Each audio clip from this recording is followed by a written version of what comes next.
भारत का संवैधानिक विकास से हम लोग का जो प्रश्न शुरू होता है। पहला जो प्रश्न कह रहा है कि ब्रिटिश भारत के निम्नलिखित अधिनियमों में से कौन सा अधिनियम बंगाल के गवर्नर जनरल को नामित करता है? तो वह नामित करता है रेगुलेटिंग एक्ट 1773, वो जो है नामित करता है। दूसरा प्रश्न है कि बंगाल का प्रथम गवर्नर जनरल कौन था? तो याद रखिएगा, बंगाल का जो प्रथम गवर्नर जनरल था वो लॉर्ड वारेन हेस्टिंग्स था। चलिए, तीसरा प्रश्न है कि निम्नलिखित में से किस अधिनियम के द्वारा कोलकाता में सर्वोच्च न्यायालय की जो है स्थापना की गई? देखिए, कलकत्ता में जो सर्वोच्च न्यायालय की स्थापना किया गया था, यह किया गया था रेगुलेटिंग एक्ट 1773 के अंतर्गत। अगला चौथा प्रश्न है कि कोलकाता में स्थापित सर्वोच्च न्यायालय के जो प्रथम मुख्य न्यायाधीश वो कौन थे? तो प्रथम जो मुख्य न्यायाधीश थे, याद रखिएगा, एलिजा एम्पे थे। कौन? एलिजा एम्पे जो थे ये कोलकाता सर्वोच्च न्यायालय के प्रथम मुख्य न्यायाधीश थे। अगला पांचवा प्रश्न है, यह प्रश्न कह रहा है कि निम्नलिखित कथनों में से कौन सा कथन जो है 1833 के चार्टर अधिनियम के यहाँ पर जो चार्टर अधिनियम के संदर्भ में सत्य है? तो इसमें सत्य है कि Lord William Cavendish waiting Bharat के प्रथम जो है गवर्नर जनरल थे और बंगाल के गवर्नर जनरल के पद को भारत के गवर्नर जनरल के रूप में जो है बदल दिया गया। तो ये हम लोग का दोनों जो है कथन बिल्कुल सही है। नेक्स्ट प्रश्न यहाँ से हम लोग का 6ठा नंबर है। प्रश्न है कि संविधान सभा की प्रथम बैठक कब हुई थी? देखिए, संविधान सभा की जो प्रथम बैठक है दोस्तों, ये 9 दिसंबर 1946 को हुई थी। निम्नलिखित में से किस ब्रिटिश अधिनियम ने ब्रिटिश ईस्ट इंडिया कंपनी को व्यापार का जो है विशेषाधिकार दिया था? तो यह विशेषाधिकार दिया गया था चार्टर एक्ट 1793 के तहत दिया गया था। अगला यहाँ से हम लोग का 8वां प्रश्न है।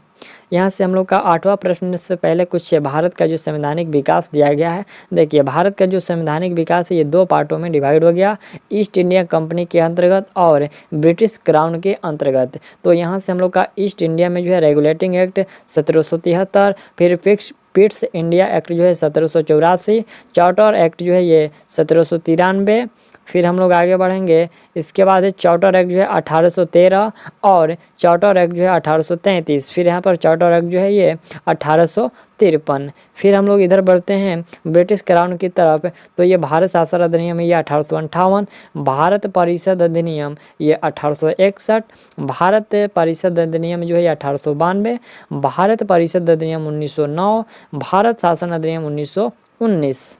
फिर यहाँ से हम लोग का जो है भारत शासन अधिनियम 1935 और भारतीय स्वतंत्रता अधिनियम 1947। तो ये हम लोग का जो है 2 पार्टों में डिवाइड था भारत का संवैधानिक विकास। चलिए, अब यहाँ से हम लोग का 8वां जो प्रश्न है, यह प्रश्न है कि सूची 1 तथा सूची 2 को सुमिलित कीजिए तथा सूचियों के नीचे दिए गए कूट से जो है आपको सही उत्तर का चयन करना है।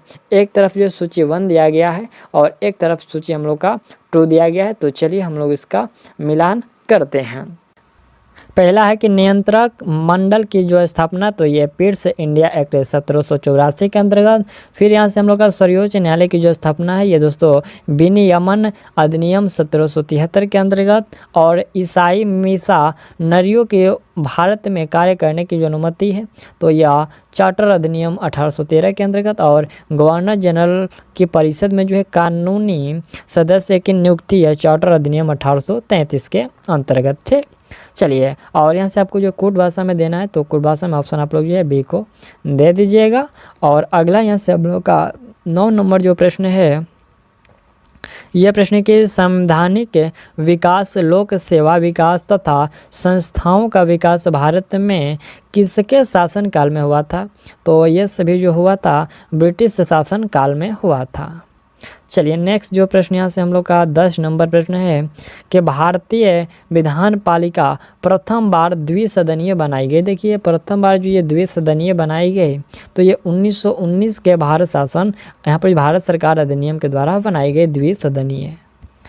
अगला पॉइंट हम लोग का यहाँ से 11 नंबर है। ये प्रश्न कह रहा है कि किस अधिनियम के द्वारा ब्रिटिश संसद ने चाय के व्यापार और चीनी के साथ व्यापार को छोड़कर ईस्ट इंडिया कंपनी के सभी व्यापारिक एकाधिकार को समाप्त कर दिया गया? ये आपको किस अधिनियम के द्वारा?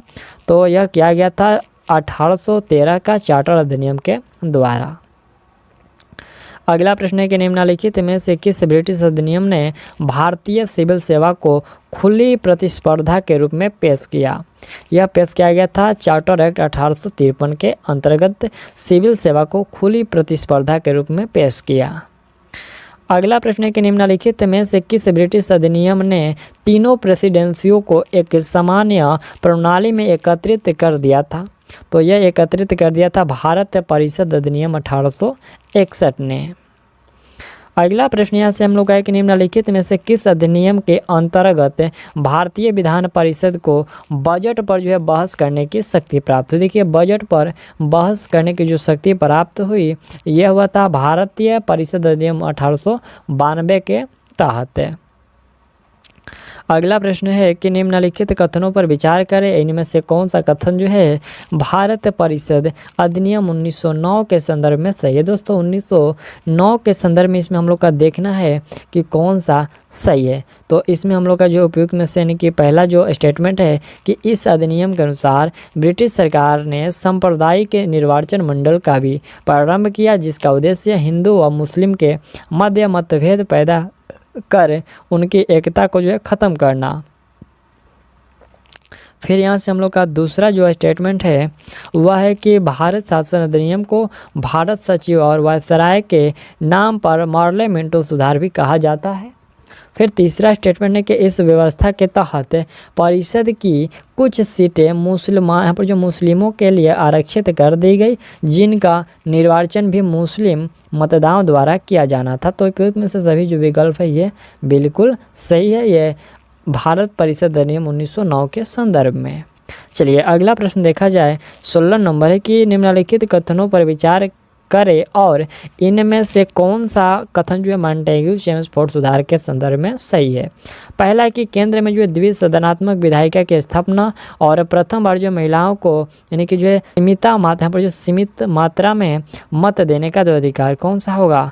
इसमें हम लोग का दोस्तों जो है दोनों सही है। ठीक, चलिए अगला प्रश्न है कि निम्नलिखित में से किस ब्रिटिश अधिनियम ने लोक सेवा आयोग की जो स्थापना की थी? तो यह क्या था? भारत सरकार अधिनियम 1919 ने। अगला पॉइंट 18 नंबर है, यह प्रश्न है कि निम्नलिखित में से किस अधिनियम ने नियंत्रक एवं महालेखा परीक्षक नामक पद का जो सुधार यानी जो संवैधानिक दर्जा दिया गया था? तो यह दिया गया था 1919 के अधिनियम में। अगला प्रश्न है कि भारत के लिए संविधान की रचना हेतु संविधान सभा का विचार निम्नलिखित में से सर्वप्रथम किसने प्रस्तुत किया था? तो सर्वप्रथम यह प्रस्तुत किया गया था स्वराज पार्टी ने 1934 में प्रस्तुत किया था। अगला 20 नंबर प्रश्न है कि केंद्र में द्वैध शासन ये किस अधिनियम के अंतर्गत स्थापित किया गया? तो यह स्थापित किया गया था भारत सरकार अधिनियम 1935 के तहत जो है केंद्र में द्वैध शासन अधिनियम पारित किया गया। ठीक, स्थापित किया गया। चलिए अगला जो प्रश्न यहाँ से हम लोग का 21 नंबर है, यह प्रश्न है कि राष्ट्रपति को अध्यादेश निर्गत करने की शक्ति प्रेरित है? तो यह प्रेरित है भारत सरकार अधिनियम 1935 से प्रेरित है। अगला प्रश्न है कि 1935 के अधिनियम को अविश्वास का प्रतीक किसने कहा? अविश्वास का प्रतीक जो ये कहा गया था क्लीमेंट एटली ने कहा था। अगला प्रश्न यहाँ से 23 नंबर है कि भारतीय संविधान में किस अधिनियम के ढांचे को जो स्वीकार किया गया है?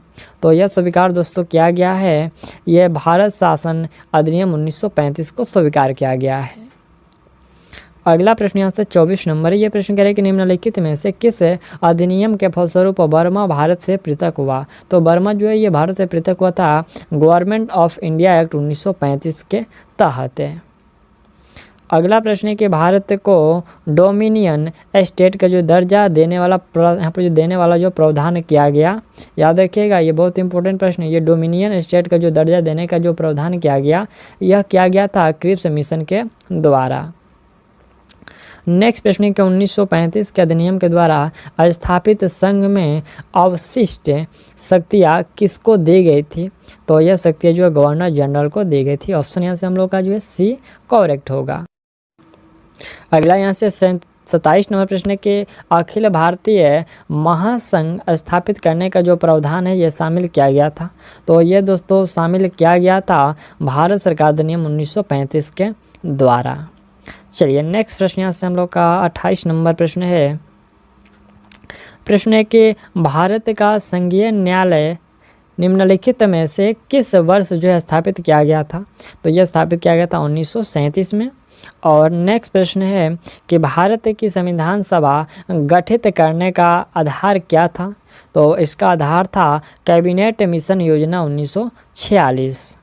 नेक्स्ट प्रश्न यहाँ से 30 नंबर है। यह प्रश्न है कि इन व्यक्तियों में से कौन जो है कैबिनेट मिशन का सदस्य नहीं है। दोस्तों कैबिनेट मिशन का जो है ये विलियम वुड जो है सदस्य नहीं है। भारत के संविधान का निर्माण करने वाली संविधान सभा के जो सदस्यों को पूछा गया है। यहाँ से हम लोग का राइट आंसर होगा कि विभिन्न प्रांतों की विधानसभाओं द्वारा जो है चुना गया था।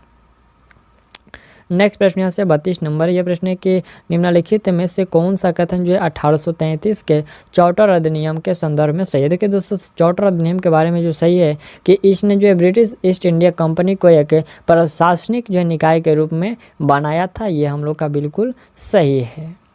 चलिए नेक्स्ट प्रश्न यहाँ से 33 नंबर है कि भारतीय संविधान के निर्माण हेतु भारतीय संविधान सभा के कितने जो है अधिवेशन हुए थे। तो यह अधिवेशन हुए थे 12। किस अधिनियम को मार्लो मिंटो सुधार के नाम से भी जाना जाता है। तो यह याद रखिएगा जो भारत शासन अधिनियम, ठीक, भारत शासन अधिनियम जो 1909 है